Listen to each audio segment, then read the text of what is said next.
All right, good morning, everyone, and welcome to the National Book Festival. I am excited to be here with two amazing authors, Caroline Brewer and Daniel Nayeri, to discuss folk tales with color, fabric, and flavor. So Caroline and Daniel, Merriam-Webster dictionary defines a folk tale as a story made up and handed down by the common people. Their words, not mine. What do you think of that definition, and what is special about folk tales? Well, I think it's an appropriate definition. It's the one I grew up with, and I think that folktales help us learn what it means to be human. They span all cultures. They're for all ages. They help us navigate life even today. That's what I think is the most beautiful thing about folk tales. They can be hundreds and hundreds of years old, and yet we're still learning from them.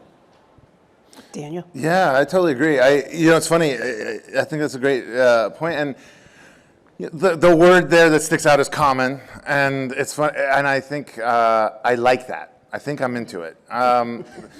Mostly because when you think of the history of folk tales, right? You got the Brothers Grimm going across the countryside, and they're asking people who've usually never been asked before, what stories actually are useful to you? And that's not the question they asked that I know of. I'm sort of paraphrasing. And the reason I'm paraphrasing is because that's what I think of as stories, right? Like this is a collection, and Calvino does this too in Italy. He's going around looking at his collection of Italian folktales, and he's asking often people who were among the commoners. And then collecting stories that, in the lives of people who, do not have a lot of excessive free time, are still stories that find their place because they bring value. It's by definition, these stories have to be valuable because they're in the lives of common folks, so to speak. Great. So I like that. I think it's a good definition. Yeah. So would you give us a summary of your books? Maybe we first hear about Anansi and the Talking Cloth, and then about the Sweetest of Lemons. All right, thank you. So Anansi the Spider lives in a city that's hip, where weavers weave with their hands, their feet, and their fingertips. And then one day, a crisis happens. And Anansi is stressed because he wants to figure out how to fix the kente mess. And what we discover is that there's kente, community, conflict, peace, power, and proverbs in the book. And I like to say Oprah has her list of favorite things.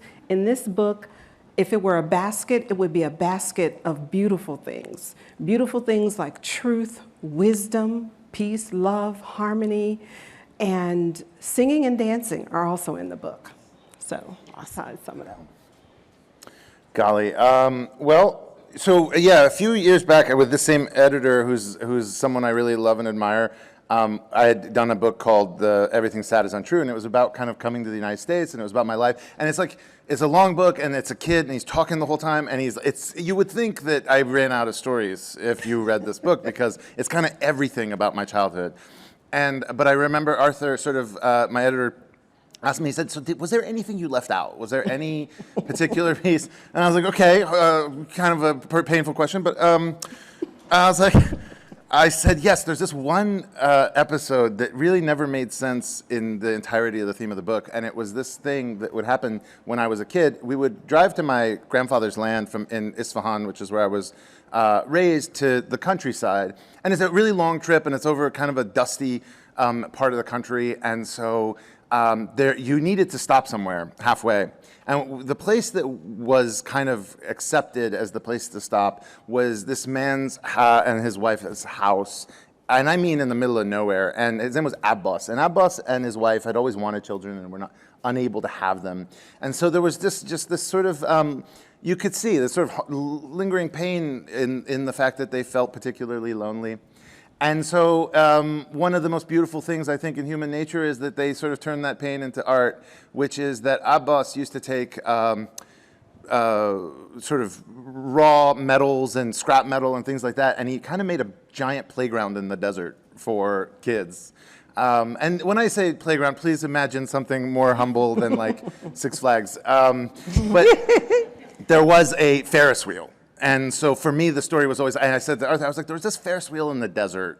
And I knew he was thinking like the Chicago World's Fair. And what I meant was, of course, like a Ferris wheel that, you know, I could probably reach the top of, but 4-year-olds think is a wild ride. And so I remember it so distinctly. We would all go there, and he was also a very talented storyteller. And it was kind of my first experience with the oral tradition of Iranian folk tales. And so the book is that. It's a young man. They're stopping at Abbas's house. He's going to tell a folk tale. The book sort of pivots right at the, 1/4 mark and goes into the world of that story that he's telling, which is a very sort of traditional folk tale about 3 sons, and the youngest is the only one who has any sense. And, this family they're very poor, but have one tree that, bears the sweetest of lemons, a lemon so sweet it can cure sadness itself. And, of course, trouble ensues, and this young boy has to go and solve things. And so it's sort of a story within a story.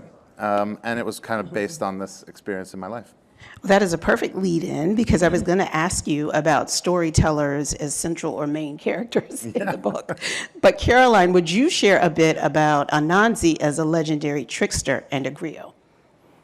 Yes, so Anansi, there are hundreds and hundreds of stories about Anansi the Spider. He has 2 claims to fame. One of them is being a trickster. So any challenge that he might come upon, he wants to figure out a way to trick people into doing what he wants to do. And he's very good at it. He has quite an imagination. And so that's part of the reason that we love him so much. Even though he's, as a trickster, is not always the kindest spider. He's and he can be very cruel. There are, if you don't know Anansi stories, I really encourage you to look some up, because he's a clever fellow. His heart is often in the right place, and I think that's because of his other claim to fame of being a griot. So a griot is the most esteemed position you can hold in African society. You are the one who passes down the stories that help people heal, the stories that give them wisdom about the way they're living their lives, and help them understand the importance of community. And so in this esteemed place, you are supposed to have others in mind. You are supposed to be thinking of others' best interest. You're supposed to be thinking of, what will help bind the community. I have a piece of kente-cloth that Kwesi Asari, who was the consultant on this book, because he's a master weaver, and his family goes back generations and generations in Ghana. But the reason it's called talking cloth is because there are proverbs woven into the cloth. And so this particular proverb is, he who climbs a good tree gets a push. So that means he or she who's involved in doing good things for the community, for the world, there will be some kind of encouragement and support in doing what they do. So the griot is supposed to be he who climbs a good tree. And I'm sorry, I forgot the second part of your question. You've addressed it actually, both as a trickster and as a griot. Yes. So, okay, Yeah. great. One of the things that struck me about both of your books is that they show us how some things can be valuable in more than one way. Can you talk a bit about how that's true with both the unusual lemon tree and the kente-cloth? More than one way. Yeah. So in the story, it's one of these classic kind of folktales where there's this poor family. They have a lemon tree that bears 1 lemon every year. Magic lemon, right? And so, unfortunately, for the last few years, a cloud has always sort of, as it ripens, has always kind of found its way over the tree, and a giant hand has emerged from the cloud and plucked the lemon and then gone on its way. And the family has been in despair, right? This has been their only treasure. And so, so what they've done is, of course, the first year, the oldest son decides to sit watch, and he's a proud young man, so he decides to just sit there and repel this giant hand, and of course he falls asleep because older sons will do that. We've got a whole other son to go. There's the middle son who's just like, I can do it, and then another year of poverty. This mother must be furious, and he falls asleep, and then of course the youngest, who's kind of the clever one, the one who's not going to bash his head against the wall, decides to take a sour lemon and has a cut on his hand and sort of puts it on his hand every few minutes or so, and basically stays awake kind of in discomfort.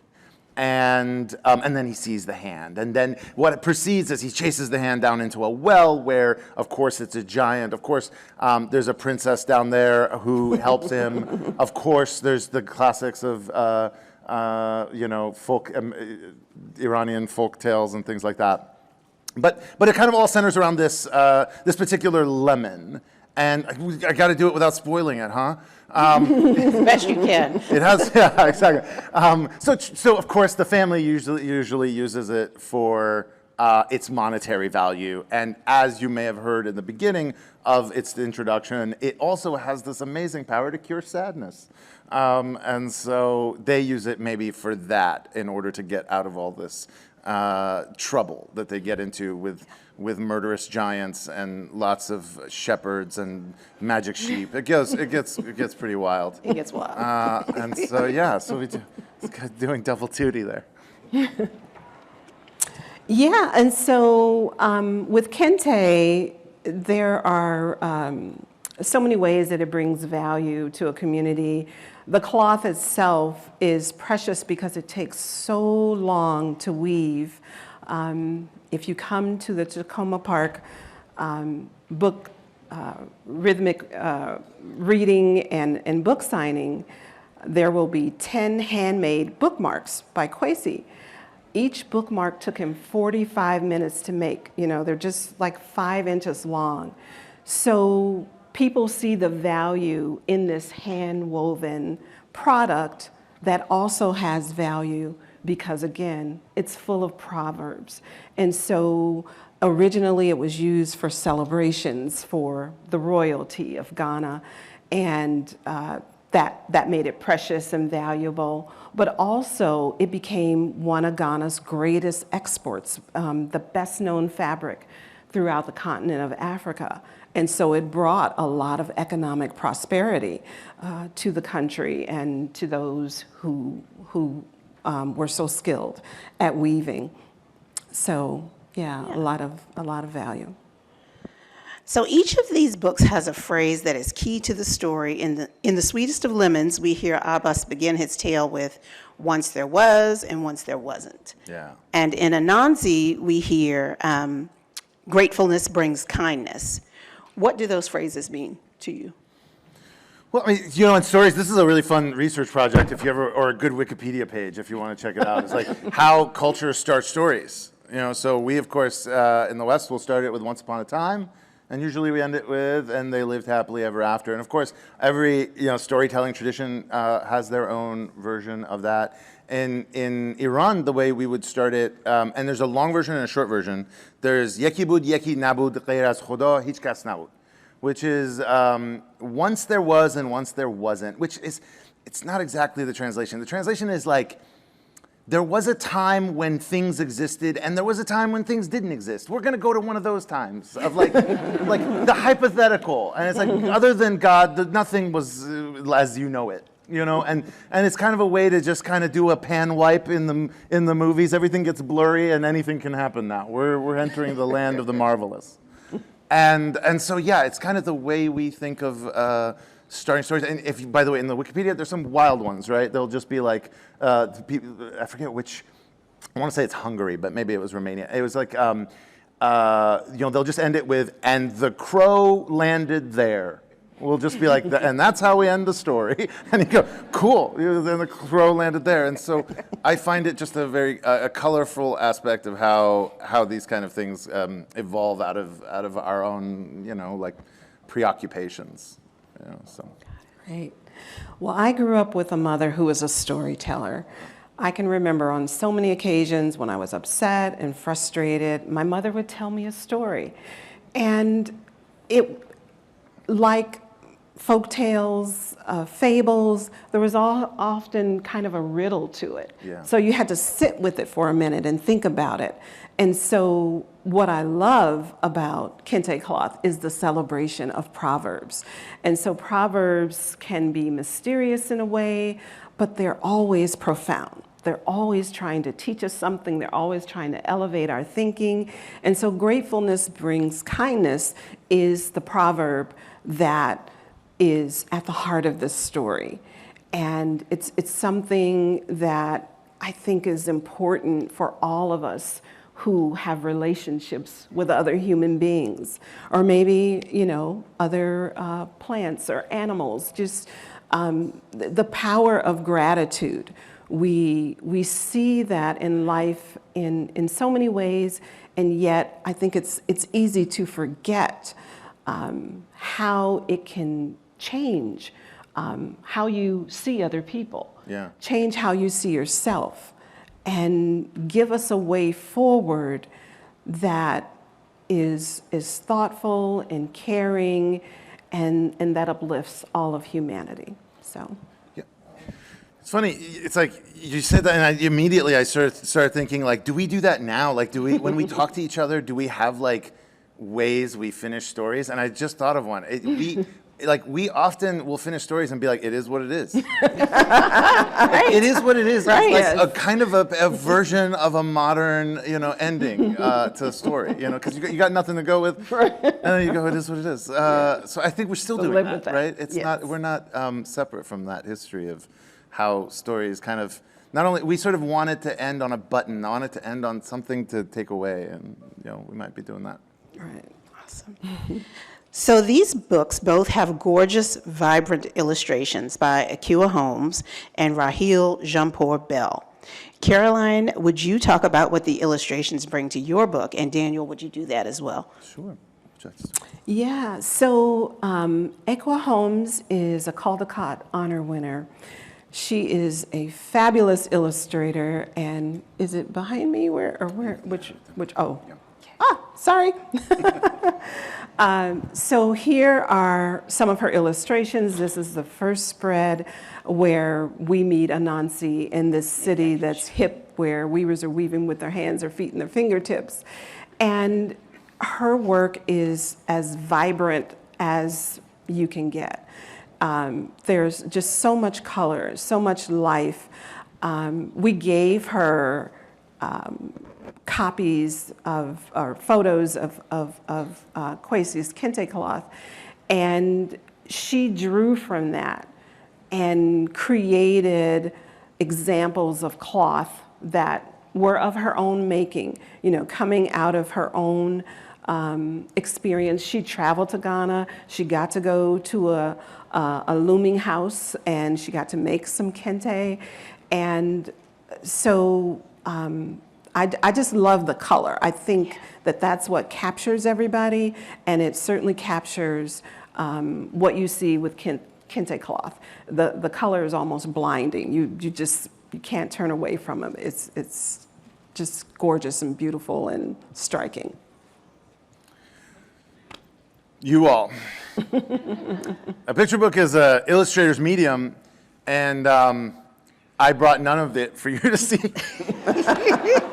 Sorry. It was mistakes were made. But you can see the cover of the book, and I will. You can see it in your mind as I tell you describe Rahele's great, wonderful work. She is, in fact, she's a wonderful illustrator, also, from Iran. And so what was really lucky about this was we're pulling from a lot of kind of not just experience tradition, but you know, the folk and the historical. And so this would have been a really challenging one for me. If, you know, in the past as a writer, sometimes you'll like send a Pinterest board or something to explain where and what you're talking about. I would never have been able to do this with her. Like, one, I'm glad because she knows it better than I do, but also it was just too much, right? Because one thing that she pulls off in this one is that in the frame where you have this young man, they're in a Buick or Chevrolet, and they're driving to, you know, the sort of rural part of Iran. It's 1980s, right?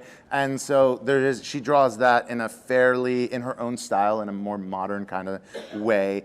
And then as you get into the story, one of the things that, you know, I hope you'll look for is that she pivots, and it becomes the traditional, like if you've ever seen the Persian book of Kings, it's called the Shahnameh. There's all these beautiful illustrations from the 7th century in there, and they look almost like Byzantine art, right? They look like paper cutouts. They're a very particular kind of color pattern, and so she sort of pivoted into that. And I thought there's some really interesting visual language that's being done on her part. So we were lucky to have her and have her experience.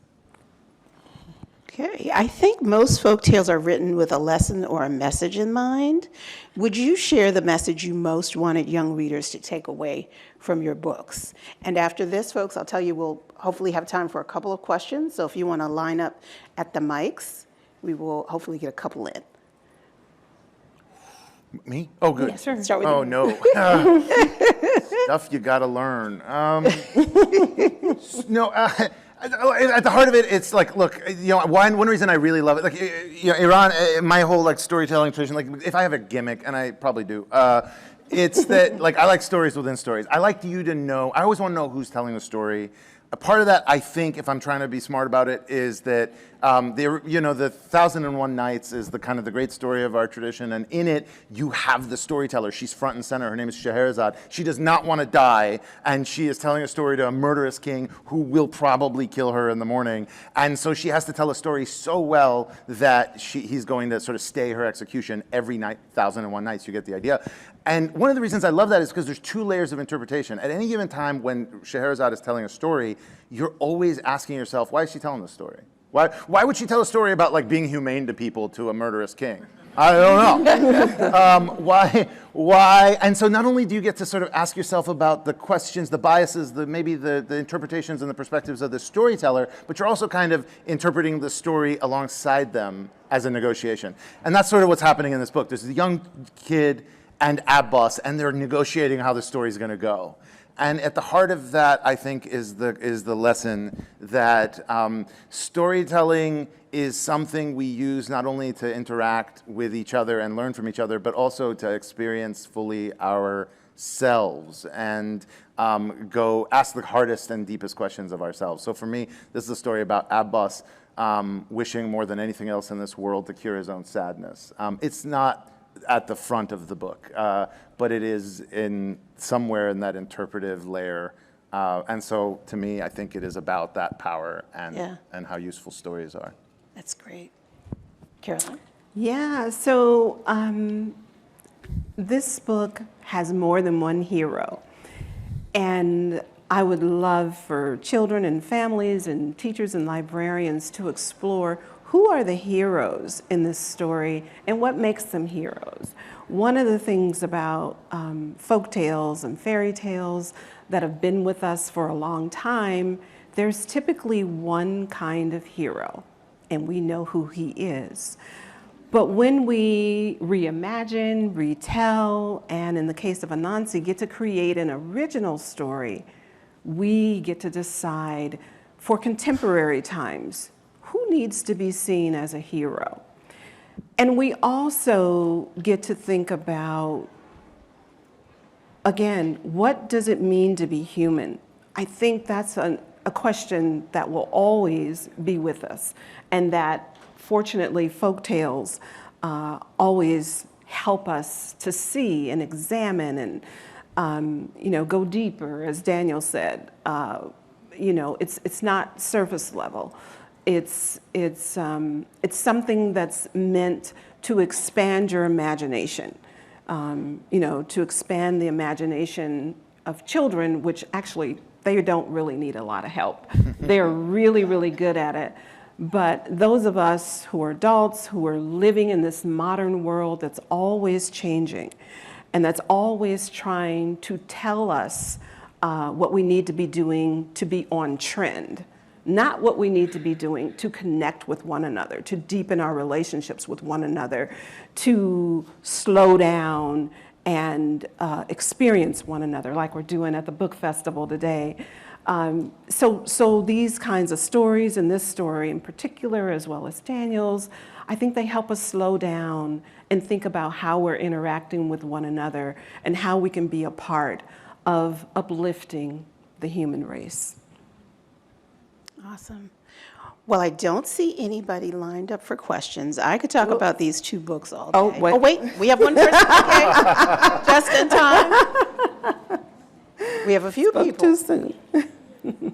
Okay, I think this is probably all we'll be able to take, probably this first four, because timekeeper. Yeah, I think we can just take the folks that are here. Start on this side. Hello. So I wanted to ask a question. Both of you work with either an existing folktale character or existing folktale framework when creating your own original folktale. What was the process and challenges of doing that and staying with that structure, but also creating your own story? For me, it was combining history with folktales in a way that people today would get. And as I said, I was really intimidated by trying to take on an Anansi story because they're just so clever and brilliant, and I'd never written a folk tale before, or, tried to reimagine one. And so I had to do a lot of research. Thankfully, Kwesi was there to talk about his experiences growing up in Ghana with kente and with folk tales with Anansi, so that really helped. For me, it was the back and forth. I mean, I think when you're trying to write a book, people expect like the author just holds forth. But when you're in a more oral tradition, like people are calling out stuff, and like one of the fun things of an oral storyteller is their face. Like they'll name a character, they'll talk about a character, and we already kind of know what kind of character that is, and so they'll give you that facial gesture or expression that we all can laugh at, right? You know what I mean? So, Don Juan walks into a bar, and you're like, we all know what's about to happen. This isn't going to go well. Don Quixote walks into the bar. It's going to go worse. So that sort of thing. And I think in a book, trying to bring the oral tradition out, that's always challenging. All right. Yeah. And then we'll do this side, and I apologize. I think that might be all we have time for. My question was that you said that folk tales are a reflection of our humanity. What is one thing that you have learned about your own humanity in the process of writing these books?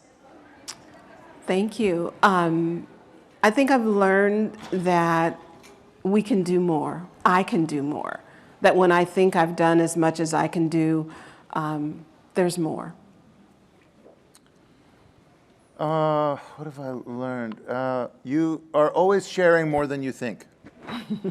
I tend to think I'm being behind a curtain, but in the story, Abbas is very clearly, I think, telling a story that's meant for his heart and the healing of that. And I think that's not necessarily intended to be prescriptive in the sense that doesn't mean hide more or share more. It just means we are both in need and in practice always sharing more than we think. Yeah. Well, I could talk about these two books all day, but unfortunately we are out of time. Caroline and Daniel, I want to say it was a joy to talk with you. And I do want to remind everyone, and if you're here and have a question, that Caroline and Daniel will be signing their books from 11:15 to 12:15. So maybe you can get your question in then. Audience, would you please help me thank Daniel Nayeri and Caroline Brewer.